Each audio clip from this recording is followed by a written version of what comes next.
Hey there, Samuel Larson here. I wanted to talk a little bit about being customer centric.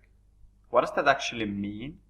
And how most people try to get there with very simple methods of just understanding demographics. So, traditionally customer centric is it's just a very simple concept of placing your customer at the center of your marketing and focusing on their needs rather than purely focusing on sales or trying to push your product with a general message. So it is supposed to make your marketing and your message more relevant to your target market.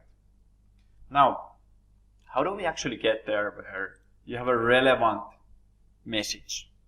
Now, I'm going to show you a few ways, but before that, I have a very important question for you. Do you really know your target market? Do you know who you're selling to? And if you think that you do, how would you describe it? Now, most people, and you might be here, would describe that very simplistically. Okay, my target market is 40 to 60-year-old males with children. That would be a very common response. If you are describing your target market this way, then you are talking about demographics. What I find consistently is that demographics might be very wide. It is the behavior that matters. Behavior is always superior to demographics when it comes to predicting future behavior. Behavior is more helpful and actionable to think of in terms of your marketing, because it is really the behavior that predicts the future. And you're way better off going with what the person has actually done in terms of, okay, let's think of like, what is the likelihood of a second purchase? What has they done? What has been their engagement with your email marketing, for example, rather than knowing that it's a male from 40 to 60. Right? Demographics, very, very unlikely to predict that behavior accurately. So you have all the behavior data at your fingertips in terms of, okay, how does this particular person act? And you can start driving conclusions from that. And the most important behavior metrics are really recency. Okay, how close was the purchase date from this in this particular case, or how far away was the email subscription, etc. What was the action that they took, or the set of actions, and the dates, or the time period from today until that point. So those are your most important things, recency and frequency.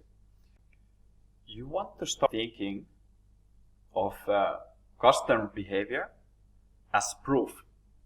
So the point of your communication is to change that behavior, and that behavior is proof of, first of all, like how effective is this overall, but also, okay, this person did change their behavior. That is going to tell you a lot more about that person than just demographics, which don't tell you that much. They tell you who the person might be, but not really more than just a few facts of them. So we want to dive deeper. Who are they really? Who are really these visitors that would be most likely to purchase? And here, even if you have the demographic data, people are always people. People are unique. So an example I use here often is a skydiving grandmother. That person is going to be a very different person than the one sitting in a wheelchair. So if you think of it like a very concrete example for your life, is think of your high school, for example. The demographics were exactly identical, or very, very close to each other. But people versus the group of people. But they were all individually could be very, very different. Like I, for example, was the nerd of my high school, and I was definitely very different than the popular kids that were like captain of the football team type of people. So not the same person at all. The values are not the same. The behavior is not the same. Their underlying assumptions of the world are not the same. The language that they use is not the same. The worldview is not the same. It's not the same. So demographics, if you're still using them, it's just a shortcut for being a bit of a lazy marketer. It's a surface level metric, better than nothing, but also massively lacking in terms of information and effectiveness. So start thinking of this. Demographics, you can still use them, but use customer personas. See how the customer behavior is actually forming this future behavior, and how previous behavior is a predictor or even a little bit of proof that the customer journey is going this way, or this is likely to happen next. And from that, you can start forming this map of connections. Okay, instead of just thinking randomly things are happening, you can start predicting, okay, a person joins my email list and they engage with the first email. Now, the conversion rate from this email campaign will be 12%, for example. And you'll have that data, and then you can start thinking, okay, how much should I focus on getting people to my email list instead of straight conversion? And those will be super helpful when you think of optimizing that path. It takes time, but it is definitely worth understanding this and start thinking in terms of this. So there's nothing better than knowing your users and also considering those underlying reasons why people use your service versus the alternatives. If you don't do it, you're no better than really a blind man or blind woman trying to do things randomly and just running in circles trying to make things happen without any good purpose.